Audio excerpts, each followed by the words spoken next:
let's take a moment to talk about some court decisions that have ruled in favor of the agency using pre-employment psychological screening. Now, there is not a big list with respect to pre-employment psychological screening that I think is particularly worth talking about. Part of the reason why it didn't occur to me to do this is because, can you think of the obvious reason why courts have not ruled against pre-employment screening in most cases? Because they don't do it. No. Public safety. Liability. No. Nobody's challenged. Nobody's asked them It's because it's required under state law in most states to conduct it. to do psychological screening. Yes. Most states require it, either by regulation or by statute. So the fact that it's required, and the only question at that point is, did the psychological evaluation get conducted according to the statutory requirements? And if it didn't, it probably isn't going to get to court. It's probably just going to be redone or sent to someone else for a proper evaluation.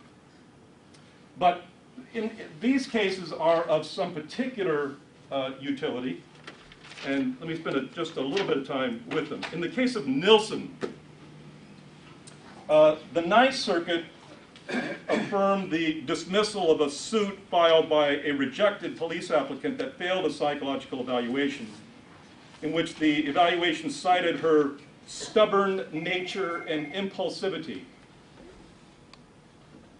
That's that phone, on our phone. Is that you? Do I have to get that, Jim? Is that you? Hang on. Hang on. Okay. No? Okay. It's my mom. All right. The appellate panel enforced a pre-employment waiver of legal rights for, so what the court said is that when you signed the waiver for the police agency, Mr. Applicant, you signed a waiver for any acts or omissions in the course of the investigation into background, employment history, family, health, personal habits, and suitability for employment. You signed a waiver. The fact that you don't like the outcome of the psychological evaluation is too bad. That's it. There's no liability. You can't sue for it. You waived it. That's Ninth Circuit.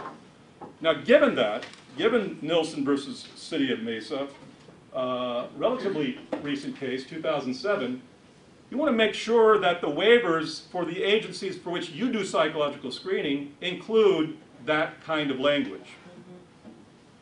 This is a Ninth Circuit case. So if you work in the Ninth Circuit, check your agency's waiver, compare it against the comprehensiveness of the language used in Nilsson. In Murray versus County of Nassau, the court, New York court rejected a judicial challenge brought by a police applicant, and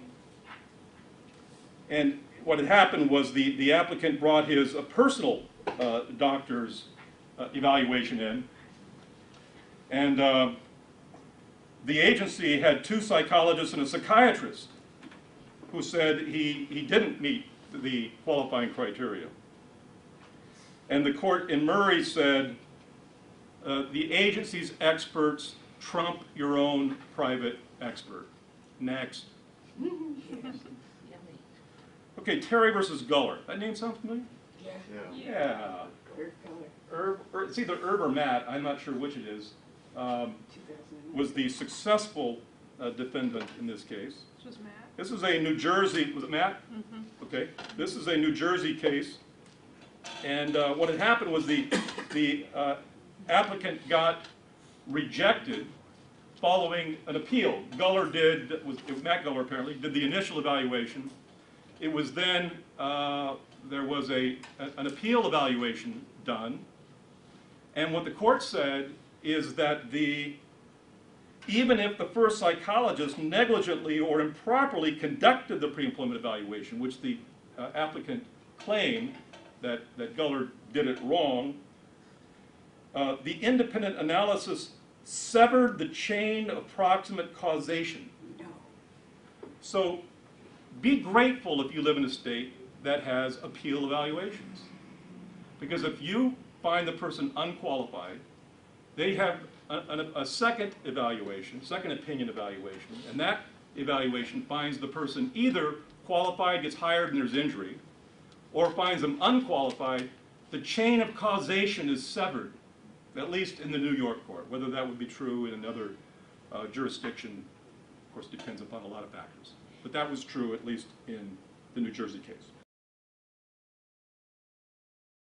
Okay, now, in this particular case now, Woods versus Town of Danville, West Virginia. It's a 2010 case. This was a case of where the officer engaged, is alleged to have engaged in unlawful detention of a citizen.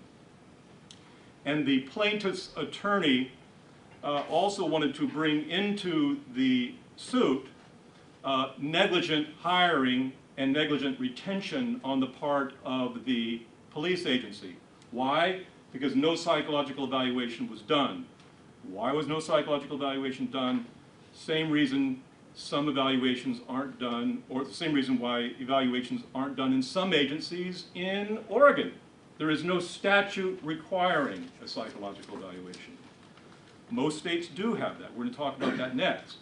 But West Virginia does not have a statute that requires psychological evaluation. So, you know, the court, there was a motion to dismiss the suit for purposes of holding the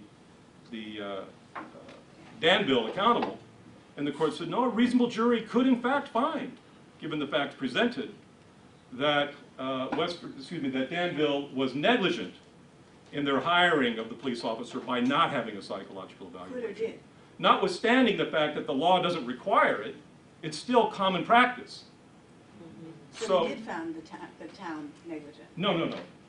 The court simply said, this is too new. It hasn't gone to the jury. At the time of that I don't know whether it's gone to the jury. I don't know that the case has been heard yet. But the court refused to release them from the suit. Okay. And then, of course, the landmark case in pre-employment psychological screening is Monsignor versus New York. And I won't, if you haven't read it, you should read it, but I'm not going to spend any time on it this morning.